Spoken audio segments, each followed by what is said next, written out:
Hello students. So ಇವತ್ತಿನ ಸೆಷನಲ್ಲಿ ನಾವು ಈ ವರ್ಷದ ಅಕೌಂಟೆನ್ಸಿ ಎಕ್ಸಾಮ್ ಆ್ಯನ್ಯುವಲ್ ಎಕ್ಸಾಮ್ ಏನಿದೆ ಅಥವಾ ನಾವು ಎಕ್ಸಾಮ್ 1 ಅಂತ ಹೇಳ್ತೀವಿ. ಸೊ ಅದರ ಸ್ಕೀಮ್ ಆಫ್ ಇವ್ಯಾಲ್ಯೂಯೇಷನ್ ಬೋರ್ಡಿಂದ ಏನು ಬಂದಿದೆಯಲ್ಲ ಅದನ್ನು ಡಿಸ್ಕಸ್ ಮಾಡೋಣ. ಸೊ ಇದು 2024 ಆ್ಯನ್ಯುವಲ್ ಎಕ್ಸಾಮ್ 1ನ question paper and with answer ಇದೆ.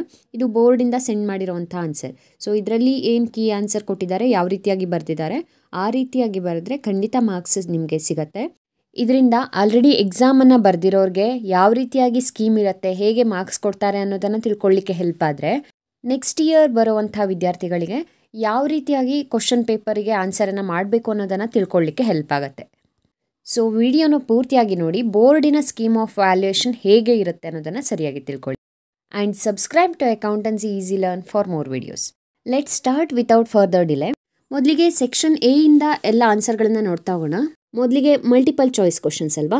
ಮೊದಲನೇ question answer 2 person, second question answer 3:1, third answer 70,000, fourth answer 12 months, fifth answer horizontal analysis, next fill in the blanks. So sixth answer remains fixed, seventh answer death, eighth answer creditor, ninth answer capital reserve, tenth answer inflows and outflows. Next match the following, 11th question match the following. ಇದಕ್ಕೆ ಕ್ವಶನನ್ನು ಬರೆದು ಆನ್ಸರನ್ನು ಬರಿಬೇಕಾಗತ್ತೆ. So ಅದರ answer ಈ ರೀತಿಯಾಗಿದೆ: A admission of A partner, B acknowledgement of debt, C helps in decision making, D percentage and E investing activities.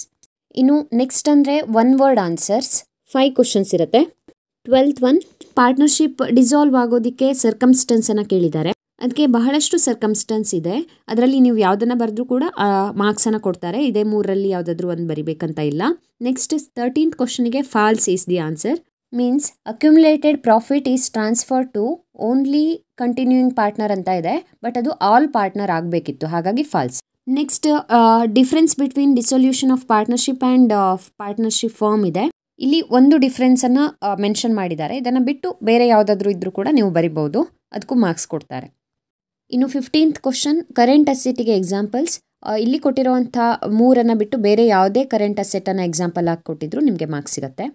ಇನ್ನು 16th one EPS expand ಕೇಳಿದ್ದಾರೆ, earning per share is the answer. So ಇದೆಲ್ಲ 1 ಮಾರ್ಕಿನ ಕ್ವಶನ್ಗಳಿಗೆ ಒಂದೊಂದು marks allot ಆಗಿರುತ್ತೆ. ಇನ್ನು next section ಬಿದಲ್ಲಿ ಎಲ್ಲ ಕ್ವಶನಿಗೆ 2 ಮಾರ್ಕ್ಸ್ಗಳು. So point wise ಇದ್ದಾಗ ಒಂದು ಪಾಯಿಂಟಿಗೆ 1 marks ಅಂತೆ ಕೌಂಟ್ ಆಗ್ತಾ ಹೋಗುತ್ತೆ. ಆ್ಯಂಡ್ ಇದರಲ್ಲಿ ಎನಿ 3 ಅಂತ ನಿಮಗೆ ಚಾಯ್ಸ್ ಇರೋದ್ರಿಂದ ನೀವು ಎಲ್ಲದನ್ನು ಅಟೆಂಡ್ ಮಾಡಿದರೆ ಯಾವ 3ಕ್ಕೆ ಜಾಸ್ತಿ ಮಾರ್ಕ್ಸ್ ಬಂದಿದೆ ಅದು ಕೌಂಟ್ ಆಗುತ್ತೆ. 17th one partnership deed contents ಕೇಳಿದ್ದಾರೆ. ಯಾವುದೇ 2 ಕಂಟೆಂಟ್ಸನ್ನು ಬರಿಬೋದು, ಇಲ್ಲೇ ಕೊಟ್ಟಿರುವಂಥದ್ದೇ ಬರಿಬೇಕಂತ ಇಲ್ಲ. ಅದೆರಡಕ್ಕೆ 2 marks. Next asset taken over ಆಗಿದ್ದಕ್ಕೆ ಜರ್ನಲ್ ಎಂಟ್ರಿ ಕೇಳಿದ್ದಾರೆ. ಇದಕ್ಕೆ ಜರ್ನಲ್ ಎಂಟ್ರಿ ವಿತ್ ನರೇಷನ್ ಬರಿಬೇಕು.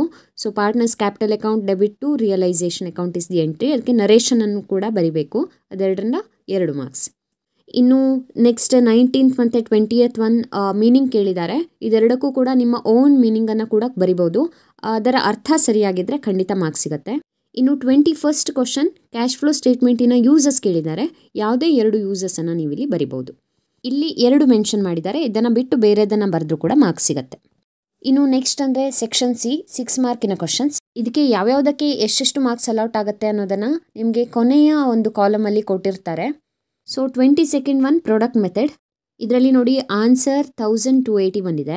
ಅಲ್ಲಿ ನೀವು ಪ್ರಾಡಕ್ಟನ್ನು ಕ್ಯಾಲ್ಕುಲೇಷನ್ ಮಾಡೋದಕ್ಕೆ 1 ಮಾರ್ಕ್ಸ್, ಹಾಗೆ ಫಾರ್ಮುಲಾ ಹಾಕಿದ್ದಕ್ಕೆ 1 ಮಾರ್ಕ್ಸ್ ಮತ್ತು ಕ್ಯಾಲ್ಕುಲೇಷನ್ಗೆ 1 ಮಾರ್ಕ್ಸ್.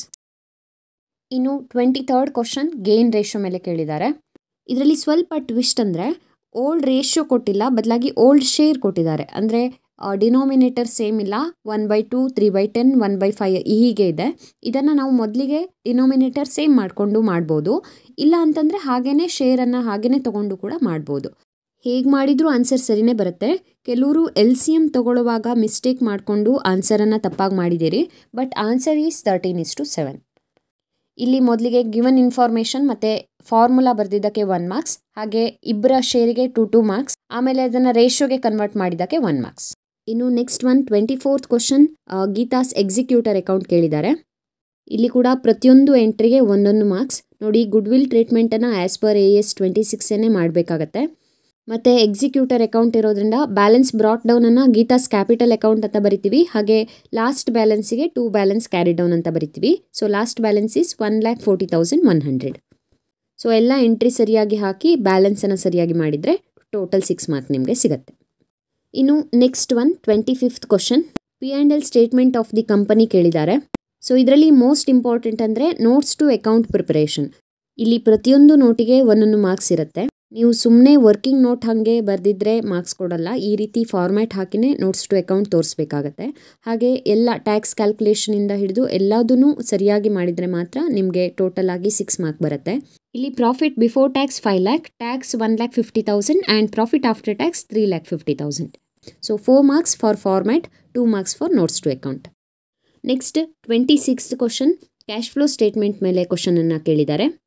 ಇಲ್ಲಿ cash flow from operating activity indirect ಮೆಥಡಲ್ಲಿ ಕೇಳಿದ್ದಾರೆ.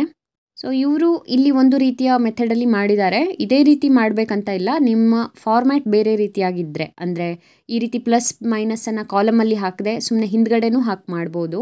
ಹಾಗೆ ಕೆಲವೊಂದಷ್ಟು ನಾನ್ ಕ್ಯಾಶ್ ಎಕ್ಸ್ಪೆನ್ಸಸ್, ನಾನ್ ಆಪರೇಟಿಂಗ್ ಎಕ್ಸ್ಪೆನ್ಸಸ್ ಈ ರೀತಿ ಬರ್ಕೊಂಡು ಕೂಡ ಮೈನಸ್ ಪ್ಲಸ್ ಮಾಡ್ಬೋದು. ಬಟ್ ಆನ್ಸರ್ ಮಾತ್ರ 7,60,000 ಬಂದಿರಬೇಕು. ಇದಕ್ಕೆ ಒಂದೊಂದು ಎಂಟ್ರಿಗೆ ಒಂದೊಂದು ಮಾರ್ಕ್ಸ್ ಅಂತ ಅಲಾಟ್ ಆಗಿರುತ್ತೆ. Next section D, 12 marks section. ಅದರಲ್ಲಿ 27th ಕ್ವಶನನ್ನು ಅಡ್ಮಿಷನಿಂದ ಕೇಳಿದ್ದಾರೆ. ನೋಡಿ 6 ಮಾರ್ಕಲ್ಲಿ ರಿಟೈರ್ಮೆಂಟಿಂದ ಗೇನ್ ರೇಷಿಯೋ ಕೇಳಿದ್ರು, ಹಾಗಾಗಿ 12 ಮಾರ್ಕ್ಸಲ್ಲಿ ಅಡ್ಮಿಷನಿಂದ ಕ್ವಶನನ್ನು ಕೇಳಿದ್ದಾರೆ. ಬಹಳನೇ ಈಸಿ ಆಗಿರುವಂಥ ಅಡ್ಜಸ್ಟ್ಮೆಂಟ್ಗಳಿದ್ವು. ನೀವು ಬೇಕಿದ್ರೆ ಇದನ್ನು ಸ್ಕ್ರೀನ್ಶಾಟ್ ತಗೊಂಡು ನೋಡ್ಬೋದು. Revaluation account balance 1,500, 1,000 for Anita, ಸುನಿತಾಗೆ 500.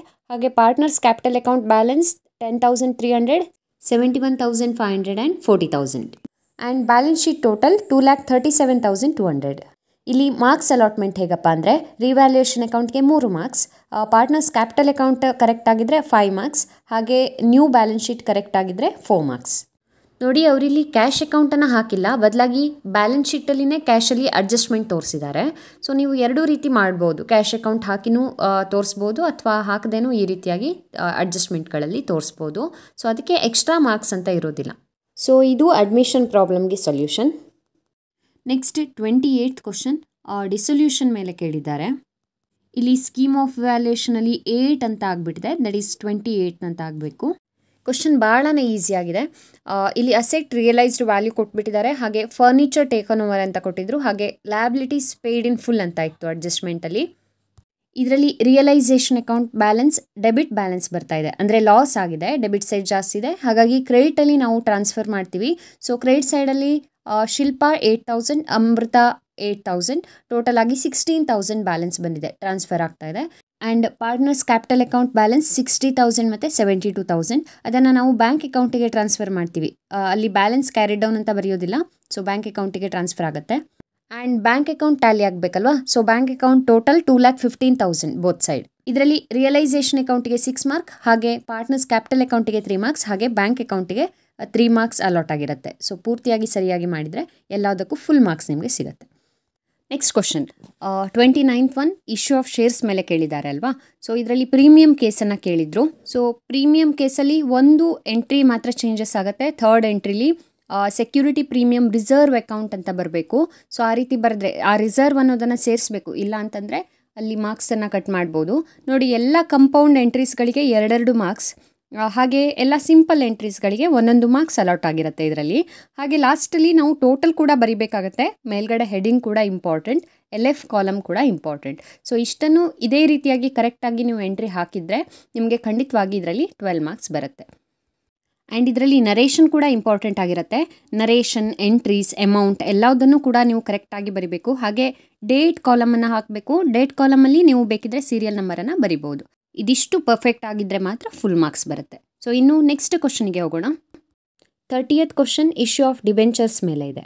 ಇಲ್ಲಿ ರಿಡೆಂಪ್ಷನ್ ಆಫ್ ಡಿಬೆಂಚರ್ ಕೂಡ ಕೇಳ್ಬೋದಿತ್ತು, ಬಟ್ ಅವರು ಇಶ್ಯೂ ಆಫ್ ಡಿಬೆಂಚರ್ ಮೇಲೆ ಜರ್ನಲ್ ಎಂಟ್ರೀಸನ್ನು ಕೇಳಿದ್ದಾರೆ. ಸೊ ಇಲ್ಲಿ ಟೋಟಲ್ ಆಗಿ 6 ಕೇಸಸ್ ಇರುತ್ತೆ, ಅದರಲ್ಲಿ ಯಾವುದೇ 4 ಕೇಳ್ಬೋದು ಅಂತ ಹೇಳಿದ್ದಲ್ವಾ. ಸೊ ಇಲ್ಲಿ 4 ಕೇಸ್ಗಳನ್ನು ಕೇಳಿದ್ದಾರೆ. ಇಲ್ಲಿ ಪ್ರತಿಯೊಂದು ಕೇಸಿಗೆ 2 ಜರ್ನಲ್ ಎಂಟ್ರಿ ಬರುತ್ತೆ. ನೋಡಿ ಎಲ್ಲ ಕೇಸ್ಗಳಲ್ಲಿ ಸೆಕೆಂಡ್ ಎಂಟ್ರಿ ಏನಿದೆ ಇದು ಕಂಪೌಂಡ್ ಎಂಟ್ರಿ ಆಗಿರುತ್ತೆ, ಹಾಗೆ ಫಸ್ಟ್ ಎಂಟ್ರಿ ಸಿಂಪಲ್ ಎಂಟ್ರಿ ಆಗಿರುತ್ತೆ. ಸೊ ಪ್ರತಿಯೊಂದು ಸಿಂಪಲ್ ಎಂಟ್ರಿಗೆ 1 ಮಾರ್ಕ್ಸ್, ಹಾಗೆ ಕಂಪೌಂಡ್ ಎಂಟ್ರಿಗೆ 2 ಮಾರ್ಕ್ಸ್, ಆ ರೀತಿಯಾಗಿ ಮಾರ್ಕ್ಸನ್ನು ಅಲಾಟ್ ಮಾಡ್ತಾರೆ. ಇಲ್ಲಿ ಕೂಡ ನರೇಷನ್ ಈಸ್ ಇಂಪಾರ್ಟೆಂಟ್, ಹಾಗೆ ಅಮೌಂಟ್ ಏನು ಹಾಕಿದ್ದೀರಿ ಅದು ಕೂಡ ಇಂಪಾರ್ಟೆಂಟ್ ಇರುತ್ತೆ. ಅದೇ ರೀತಿಯಾಗಿ ಡೇಟ್ ಕಾಲಮಲ್ಲಿ ಸೀರಿಯಲ್ ನಂಬರನ್ನು ಬರೀಬೇಕಾಗತ್ತೆ ಆ್ಯಂಡ್ LF ಕಾಲಮ್ ಇರಬೇಕು. ಆಮೇಲೆ ಲಾಸ್ಟಲ್ಲಿ ಟೋಟಲ್ ಮಾಡಬೇಕು. ಇದಿಷ್ಟಕ್ಕೂ ಮಾರ್ಕ್ಸ್ ಕೌಂಟ್ ಆಗುತ್ತೆ. ನರೇಷನ್ ಎಲ್ಲ ಇದೇ ಥರ ಇರಬೇಕಂತ ಇಲ್ಲ, ಈ ಥರ ಮೀನಿಂಗ್ ಬರೋ ಹಾಗೆ ನೀವೇನೂ ಬರಿಬೋದು. ಸೊ ಇದೆಲ್ಲ ನೀವು ಕರೆಕ್ಟಾಗಿ ಬರೆದಿದ್ದೀರಿ ಅಂದರೆ ಖಂಡಿತವಾಗಿ ಫುಲ್ ಮಾರ್ಕ್ಸ್ ಸಿಗುತ್ತೆ. ಇನ್ನು next question 31st question, comparative balance ಶೀಟನ್ನು ಕೇಳಿದ್ರು. ಸೊ ಈ ಕಂಪ್ಯಾರೇಟಿವ್ ಬ್ಯಾಲೆನ್ಸ್ ಶೀಟಲ್ಲಿ ಇನ್ಫಾರ್ಮೇಷನ್ ರೂಪದಲ್ಲಿ ಕೊಟ್ಟಿದ್ದಾರೆ ನೋಡಿ ಬ್ಯಾಲೆನ್ಸ್ ಶೀಟನ್ನು. ಸೊ ಈ ಇನ್ಫಾರ್ಮೇಷನ್ ಥರ ಇರೋದನ್ನು ನಾವು heading wise format wise convert ಮಾಡ್ಕೊಳ್ಬೇಕು ಮೊದಲು. ಸೊ ನೀವು ಹೀಗೆ ಮಾಡಿಲ್ಲ, ಡೈರೆಕ್ಟಾಗಿ ಮಾಡಿದ್ದೀರಿ ಅಂದರೆ 1-2 ಮಾರ್ಕ್ಸ್ ಕಟ್ ಆಗ್ಬೋದು ಅಥವಾ ಮಾಡ್ದೇನೂ ಇರ್ಬೋದು, ಹೇಳೋದಕ್ಕಾಗಲ್ಲ. ಬಟ್ ಈ ರೀತಿ ಫಾರ್ಮ್ಯಾಟನ್ನು ಹಾಕಿ ಬರೆದ್ರೆ ಮಾತ್ರ ನಿಮಗೆ ಫುಲ್ ಮಾರ್ಕ್ಸ್ ಸಿಗತ್ತೆ. ಹಾಗೆಯೇ ಇಲ್ಲಿ ಇನ್ಕ್ರೀಸ್ ಆರ್ ಡಿಕ್ರೀಸ್ ರುಪೀಸನ್ನು ಬರೀಬೇಕು, ಹಾಗೆ ಇನ್ಕ್ರೀಸ್ ಆರ್ ಡಿಕ್ರೀಸ್ ಪರ್ಸೆಂಟೇಜ್ಗಳನ್ನು ನೀವು ಕ್ಯಾಲ್ಕುಲೇಷನ್ ಮಾಡಬೇಕಾಗತ್ತೆ. ಸೊ ಮೈನಸ್ ಇದ್ದಿದ್ದನ್ನು ಐದರ್ ಮೈನಸ್ ಅಂತ ತೋರಿಸ್ಬೇಕು ಅಥವಾ ಬ್ರ್ಯಾಕೆಟಲ್ಲಿ ತೋರಿಸ್ಬೇಕು, ಎರಡರಲ್ಲಿ ಒಂದು. ಆಮೇಲೆ ಕೊನೆಯಲ್ಲಿ ಫಾರ್ಮುಲಾ ಹಾಕಿದ್ರೂ ನಡೆಯುತ್ತೆ, ಹಾಕದಿದ್ರೂ ನಡೆಯುತ್ತೆ.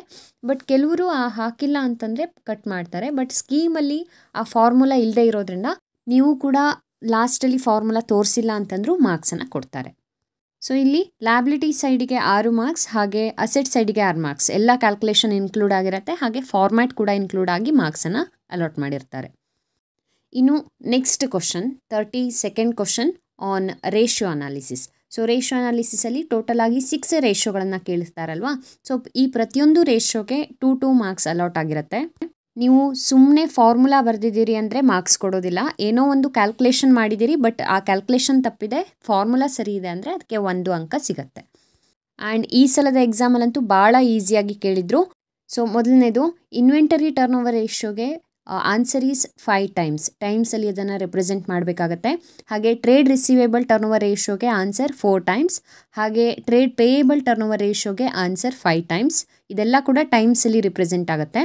ಹಾಗೆಯೇ ಗ್ರಾಸ್ ಪ್ರಾಫಿಟ್ ರೇಷಿಯೋ 33.33%, ಇದು ಪರ್ಸೆಂಟಲ್ಲಿ ರೆಪ್ರೆಸೆಂಟ್ ಆಗುತ್ತೆ. ಹಾಗೆ ಆಪರೇಟಿಂಗ್ ರೇಷಿಯೋ 70%, ಇದು ಕೂಡ ಪರ್ಸೆಂಟೇಜ್.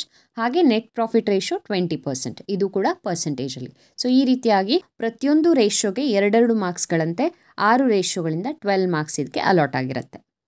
ಸೊ ಇದಿಷ್ಟು ಬೋರ್ಡಿಂದ ಹಾಕಿರುವಂಥ ಸ್ಕೀಮ್ ಆಫ್ ವ್ಯಾಲ್ಯೂಯೇಷನ್. ಇದೇ ರೀತಿಯಾಗಿ ನಿಮ್ಮ ಪೇಪರ್ಗಳು ಚೆಕ್ ಆಗತ್ವೆ. ಈಗ ಆಲ್ರೆಡಿ ನೀವು ಎಕ್ಸಾಮ್ ಬರೆದಾಗಿದೆ, ಅದು ಚೆನ್ನಾಗಿ ಕೂಡ ಆಗಿರುತ್ತೆ ಅಥವಾ ಯಾವುದೋ ಒಂದು ಲೆವೆಲಲ್ಲಿ ಆಗಿರುತ್ತೆ. ನೀವು ಅದು ಯಾವುದ್ರ ಬಗ್ಗೆ ಕೂಡ ತಲೆ ಕೆಡಿಸ್ಕೊಳ್ಳೋ ಅವಶ್ಯಕತೆ ಇಲ್ಲ. ಸಪೋಸ್ ಚೆನ್ನಾಗಿ ಆಗಿರಲಿಲ್ಲ ಅಂದರೆ ಇನ್ನೂ 2 ಎಕ್ಸಾಮ್ಗಳನ್ನು ಬರೆಯೋ ಅವಕಾಶ ನಿಮಗೆ ಇದೆ. ಆ್ಯಂಡ್ ಬೆಸ್ಟ್ ಆಫ್ 3 ಯಾವುದು ಚೆನ್ನಾಗಿ ಮಾಡಿದ್ದೀರಿ ಸ್ಕೋರನ್ನು, ಅದನ್ನು ಕೌಂಟ್ ಮಾಡ್ತಾರೆ. ಹಾಗಾಗಿ ಯಾವುದೇ ಕಾರಣಕ್ಕೂ ನೀವು ಹೆದರೋ ಅವಶ್ಯಕತೆ ಇಲ್ಲ. ಇನ್ ಕೇಸ್ ನಿಮಗೆ ಚೆನ್ನಾಗಾಗಿರಲಿಲ್ಲ ಅಂದರೆ ನೆಕ್ಸ್ಟ್ ಟೈಮ್ ಇನ್ನೂ ಚೆನ್ನಾಗಿ ಓದ್ಕೊಂಡು ಚೆನ್ನಾಗಿ ಬರೀರಿ, ಆಯಿತಾ? ಇನ್ನೇನಾದರೂ ಡೌಟ್ ಇದ್ದರೆ ನೀವು ನಿಮ್ಮ ಕಮೆಂಟಲ್ಲಿ ಕೇಳ್ಬೋದು. ಹಾಗೆಯೇ ಈ ವಿಡಿಯೋ ನಿಮಗೆ ಇಷ್ಟ ಆಗಿದ್ರೆ ನಿಮ್ಮ ಫ್ರೆಂಡ್ಸಿಗೆ ಕೂಡ ಶೇರ್ ಮಾಡಿ, ಅವರಿಗೂ ಕೂಡ ಸ್ಕೀಮ್ ಆಫ್ ವ್ಯಾಲ್ಯೂಯೇಷನ್ ಹೇಗಿರುತ್ತೆ ಅನ್ನೋದನ್ನು ತಿಳ್ಕೊಳ್ಳೋದಕ್ಕೆ ಸಹಾಯ ಮಾಡಿ. ಐ ಹೋಪ್ ನೀವೆಲ್ಲರೂ ಕೂಡ ಅಕೌಂಟೆನ್ಸಿ ಎಕ್ಸಾಮನ್ನು ತುಂಬ ಚೆನ್ನಾಗಿ ಬರೆದಿರ್ತೀರಿ. So all the very best for your result and subscribe to accountancy easy learn for more videos. Thanks for watching. Enjoy the learning.